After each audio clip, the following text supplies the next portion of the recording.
Hey guys, welcome to the Liberal Hive Mind, a channel solely focused on exposing the abundant hypocrisy of the left. Like I keep saying, friends, it's not over till it's over. You fight to the bloody end. Today, Democrats are learning a very harsh lesson. Don't celebrate till the final buzzer. For those of you guys who choose to exist on Twitter, you might have been paying attention to the trending tab over the last 2 days. Lauren Boebert, or Boebert, has been trending for the last 2 days straight. Vote blue no matter who. Democrats keep posting memes celebrating the supposed demise of Lauren Boebert, many Democrats even calling the race early, declaring Lauren Boebert has lost her congressional seat, and even supposedly a local news outlet doing the same thing. And then the more those votes slowly started to trickle in, the more the Democrats' lead started to dwindle, and would you look at that, with over 95% of the votes counted and reported, Lauren Boebert looks like she's gonna win, pulling ahead by nearly 1,000 votes against her Democrat contender. All of a sudden, Democrats went from celebrating Lauren Boebert's demise to totally silent. I mean, where did they go? And now, of course, calling for a recount. Like I keep saying, friends, it's not over till it's over. There's a lot of races that are still in play, and here's another seat retained by the GOP. Let me show you guys what's going on. Let's get into it. So let's roll the tape. All right, folks, so let's start off with the meme template. How it started versus how it's going. These before and after photos at Lauren Boebert's election party are giving me life, says Keith Edwards on Twitter. We have the before and the after, suggesting that Lauren Boebert is done. John Cooper writes, I've seen enough. In a huge upset, Democrat Adam Frisch has defeated Lauren Boebert, one of Trump's most ardent and most despicable supporters. Lauren Boebert going down harder than Donald Trump on the Mar-a-Lago waffle station. Lauren Boebert will not be a member of the 118th Congress. Jen Psaki writes, just a shout out to my dad who lives in her district and told me last month that Lauren Boebert could lose and I didn't believe him. Rachel Vinman writes, is the bowling alley snack bar in Rifle, Colorado hiring? Asking for Lauren Boebert. Ellie Mistal writes, I peed my pants when they flashed that Boebert number. Please, please, please. Adam Park Homenko writes, Lauren Boebert has not tweeted in 36 hours. Her last tweet was, the red wave has begun. With 99% of the vote in, she is still losing her election. Fake news, by the way. MSNBC's Joyanne Reid, what job will Lauren Boebert have if she loses? Democrat responds, I guess it might be a gain for OnlyFans. Absolutely despicable stuff from the Democrats, of course, but it goes on and on and on and on. Even with Grant Stern as boosted writing, local news outlet in Colorado reports Adam Schiff has defeated Lauren Boebert. Can't wait until the race is finalized so I can red wave her goodbye. Democrats are celebrating and even going as far to fabricate this total fake news, this total lie, which I'm seeing from all kinds of left-wing Twitter accounts. Boebert update, the percentage of reported precincts for Lauren Boebert and Adam Frisch is now 99%. They're claiming that 99% of the vote is in and Lauren Boebert is done.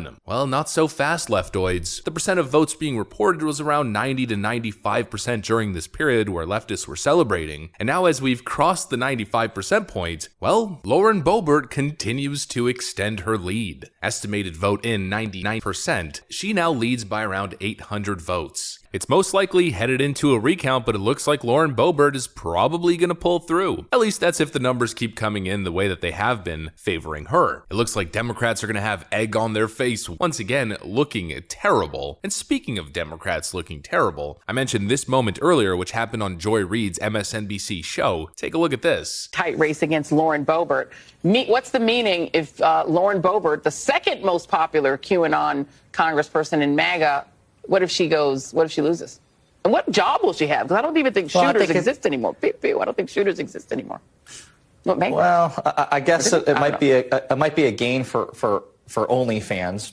I don't know what she would do in this scenario, but I think that for symbolically to take out one of the poster childs of the MAGA movement, someone who has been an absolute disgrace to the office that she holds, would be a great feather in the cap and would, I think, cement the fact that this has been an absolute unmitigated disaster for the MAGA wing of the Republic. Ah, yes, of course, the feminist left strikes again. And did you see Joy-Ann Reid's reaction? This is, of course, the left that stands on their pedestal and looks at you, lecturing you about ethics and why you're a terrible person in comparison to them. This is the kind of analysis that you see on MSNBC. Honestly, I wouldn't be surprised if Joy-Ann Reid is out of a job pretty soon, especially considering her reaction to this comment, laughing like a high school bully. And keep in mind, Tiffany Jaw was outed from the network last week, if I'm not mistaken, for a statement that wasn't nearly as bad. Florida literally looks like the of the country, so let's get rid of Florida. Well, Joy-Ann Reid and Kurt Bardella once again give us a glimpse into who these leftoids are. They're so filled with glee, they're so busy gloating at the potential demise of someone like Lauren Boebert that their true colors start to show. Well, not so fast, because they're now losing. And there's a lot of races which can go the exact same way. Democrats are getting a little bit too confident here. For instance, even Colorado's District 8 is currently in a nail-biter race with 1,000 votes separating the two candidates, with only 90% of the vote being reported. Who knows, the closer you get to 100, it's possible we see a Republican surge. We have a similar race in New Mexico's 2nd district, which could see a Republican taking the seat. In Arizona's District 1 as well, with 75% reporting. If there's more election day votes to go and they keep splitting for Republicans like they have been, there's some really close races in California as well, and so really, I don't even get what these Democrats are celebrating in the first place. They've turned someone like Lauren Boebert into a boogie woman. They've made it personal, and so they were counting on her demise, and once they got a taste of it, they got a little bit too excited, and already here they are looking like fools once again. Not exactly surprising, this always happens when people try to go after Lauren Boebert. Remember the time she quoted Joe Biden's 2-word gaffe, and all the left-wing dweebs all over Twitter tried dunking on her, and of course ended up looking like fools who don't pay attention to the news cycle? Well, at this point, you'd think that they would learn, kind of similar to the Trump curse. It seems as though the Boebert curse also exists. Every single time they try to take down Lauren Boebert, it ends up in a massive, fiery crash. A total failure for the left. But of course, at the same time, we're not going to make the same mistake that the left-wingers are making and calling this election over. The race flipping is certainly enjoyable, at least in the short term. The race is still close. Lauren Boebert has to win the final 4% of the votes coming in. And then she's going to have to win in the recount process, because this race is certainly going to a recount. And so, of course, we are rooting for her. We are praying for her, because there's nothing better than enjoying a sweet leftoid backfire. And because, frankly, I don't want to see my Twitter feed filled with vile leftist attacks, despicable character assassinations, ad hominems, and sexist attacks targeting Lauren Boebert, because if the Democrat ends up winning here, you know that's exactly what's going to happen. It happens every single time. With people like Melania Trump, Kayleigh McEnany, Lauren Boebert, the feminist left strikes again with their despicable, vile sexism. But in general, good news. Looks like Lauren Boebert is doing pretty well. That's what I got for you guys. Hopefully you enjoyed it. If you did, make sure to leave a like and possibly subscribe to the channel if you guys are up for it. I'm going to get out of here. Thanks for watching, and I'll see you on the next one.